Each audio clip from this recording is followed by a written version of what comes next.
એ જ નેહડાના વિસ્તારની અંદર ફાર્મ હાઉસો પણ બન્યા, રિસોર્ટ પણ બને. તમે એને કેવી રીતે જુઓ છો? વિકાસ તરીકે જુઓ છો કે વિનાશ છે? માણસ જ્યાં જ્યાં જાય ત્યાં વિનાશ જ હોય. પહેલી વાત તો એ વિકાસ હોય જ નહીં કોઈ. નદીમાં નાવડામાં બેસી તો તમને ખબર હોય તો બધાએ વ્યવસ્થિત ઓલું દેશી નાવડું લઈને આમ કરી લઈ જતા ને, તો એમ કે બે આ કાંઠે બેહો, બે આ કાંઠે બેહો, બે આગળ બેહો, બે પાછળ બેહો, તો સારું લાગે. આખું ગુજરાત ત્યાં ઠલવાઈ જાય તો શું દિશા થાય? નાવડું બુડી જાય ને. તો આ નાવડું બુડાડવા જેવી વાત છે. ગીર ગીર જ રહેવી જોઈએ. બધું ત્યાં ખડકી દે નાવડું ત્રાહું થાય કે ન થાય. એટલે એ રીતે છે. પણ નેહડામાં એવું છે, હું તમને એક તો એ વાત વચ્ચે કરી દઉં.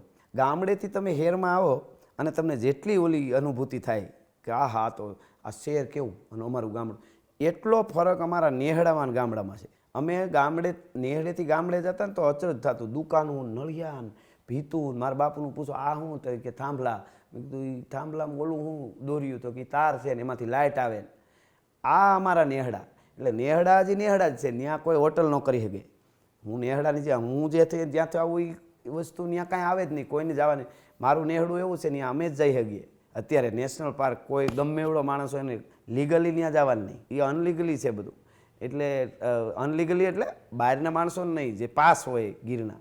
નેહડા જ છે હજી, પણ બોર્ડરને ઘેરી લીધું છે ચારે બાજુથી. બધું થાય આગળ વિકાસ સારી વાત છે, પણ એના નિયમો તો અમુક રહેવા જ જોઈએ.